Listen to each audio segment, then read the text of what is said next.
안녕하세요. 오늘은 2021년 7월 20일 화요일입니다. 오늘은 대구의 수필가이면서 제가 상당히 존경하는 작가 한 분을 소개해 드리도록 하겠습니다. 임만빈 작가이시고요. 1948년에 태어나셔서 2015년에 작고하신 분이고, 이분은 의사이면서 글을 쓰신 분입니다. 그리고 의사라는 직업에서 배워나오는 관찰력과 고유한 시각으로 죽음의 본질을 깊은 통찰 속에서 삶의 문제로 되짚어 사유하는 해안을 가졌다는 평을 받고 있는 따뜻한 작가이십니다. 그러면 이분의 작품을 한 편 낭송해 드리도록 하겠습니다. 굴비 임만빈. 굴비는 굽는 냄새를 풍기면서 먹어야 제격이다. 연기 속에 숨어있는 생선 굽는 비릿한 냄새가 에피타이저처럼 식욕을 돋운다. 변변한 반찬이 없던 시절 굴비 하나를 구워 온 집안 식구들이 밥을 해치우던 시절이 있었다. 그때는 집들이 듬성듬성 떨어져 있어 굴비를 굽는 냄새가 온 집안을 채워도 옆집에서는 눈치채지 못했다. 지금의 아파트 생활에서는 다르다. 이웃에 피해를 주지 않고 굴비의 참맛을 즐기기가 힘들어졌다. 아무리 환기를 잘해도 굴비 굽는 냄새가 온 집안을 채우고 위층과 아래층으로 번지곤 한다. 이웃들은 비릿한 냄새에 얼굴을 찡그린다. 특히 서양 음식에 길들여진 아이들은 그런 냄새를 싫어한다. 어머니가 도시 생활에 적응하지 못하고 고향으로 돌아가시던 날, 문득 어릴 적 부엌 천장에 지프로 묶여 매달아 놓았던 굴비들이 떠올랐다. 동지나 푸른 물결에 황금빛 비늘을 싣다가 어느 날 교접의 본능을 따라 헤엄쳐 올라왔던 영광 칠산 앞바다. 그곳에서부터 굴비의 뼈저린 삶의 고통은 시작되었을 것이다. 달빛으로 화장한 교접 상대자의 빛나는 몸매에 홀려 무작정 따라 나섰던 삶의 여정. 미래에 다가올 고난은 조금도 생각해 보지도 않은 채 정신없이 삶의 길을 내딛다가 걸려든 어부의 그물 속.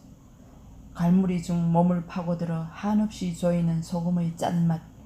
결국 빛나던 조기의 몸은 소금에 절여 쭈글쭈글해지고 비늘은 생기를 잃었을 것이다. 17 나이로 15 신랑을 따라와서 터를 잡았던 고향집. 그곳에서부터 당신의 뼈저린 고통은 시작되었을 것이다.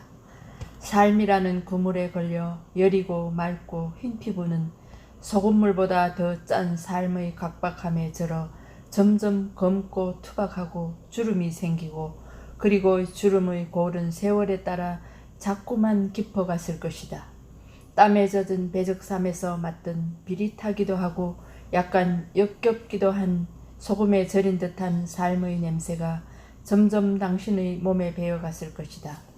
자식 집에 들른 당신은 그 냄새를 맡고 코를 잡고 도망치는 손자 손녀들을 붙잡지 않았다. 소금에 절인 듯 역한 냄새가 당신의 삶을 쥐어짜낸 냄새라고 우기면서 아이들을 혼내지도 않았다. 살아오는 동안 겪었던 인고의 세월의 아픔이 어디 손자 손녀의 애교 섞인 멸시의 눈초리와 비교할 만큼 가벼웠겠는가. 앙증스러운 손동작으로 코를 막고 도망치는 손자 손녀의 밉살스런 행동보다 견디기가 쉬웠겠는가. 그렇게 당신은 굴비 같은 삶을 살아왔다. 조기가 동지나 깊은 바닷속 깨끗한 물만 마시듯 당신은 10길 넘는 깊이의 고향집 우물물만 품어 올려 마시면서 조기가 영광 범성포 해변의 맑은 일사광선으로 몸을 말리듯 당신은 고향의 오염되지 않는 햇빛으로 몸을 말리면서 조기가 범성포 해변의 깨끗한 공기의 냄새만 맡으면서 굴비가 되듯 당신은 고향집 울타리 뒤 소나무 맑은 솔잎의 냄새만 평생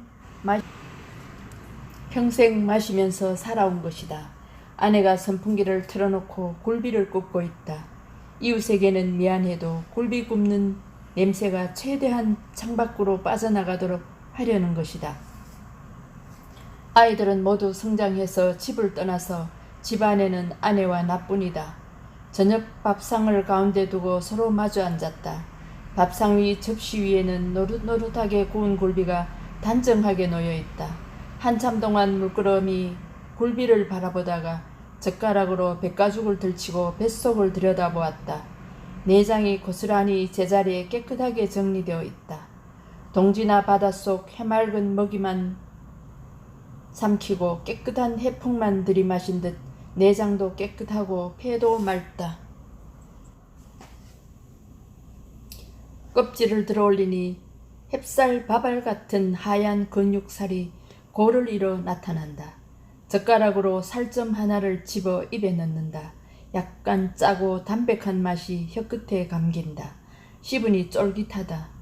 오래전 아파트를 떠난 당신의 속살도 소금물 같은 삶의 짠맛으로 쪼그라진 피부를 들치면 영광 참조기 굴비살같이 깨끗하고 흐트러짐 없이 정리되어 있을 것이라고 단정한다. 굴비의 머릿속을 헤친다. 젓가락에 잡히는 딱딱한 돌, 그래서 석수어라고 불리게 됐다는 작은 돌, 조심스럽게 끄집어내어 들어올린다. 봉숭아 심한하고 사리같이 굳어진 흰 돌, 문득 당신의 머릿속을 상상한다. 80평생 살다 보면 얼마나 많은 이야기들을 마음속으로 새겨 녹여야 하고 얼마나 많은 한을 씹고 씹어 소화시켜 피 속으로 밀어 넣었어야 했을까. 당신의 머릿속에도 분명 그런 이야기와 한을 뭉치고 뭉쳐서 굴비가 가지고 있는 돌과 똑같은 돌을 가지고 계시리라. 흰살을 다 발라먹으니 뼈만 남는다. 남은 것은 뼈밖에 없다.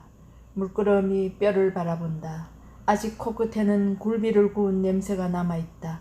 그렇게 밖으로 내보내려고 애를 태웠어도 집안을 쉽게 떠나지를 못하고 냄새는 구석구석을 돌아보고 있다.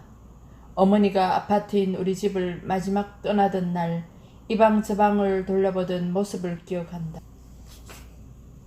어머니가 떠나가신 후 기거하던 방 안에 한동안 혼자 서 있다.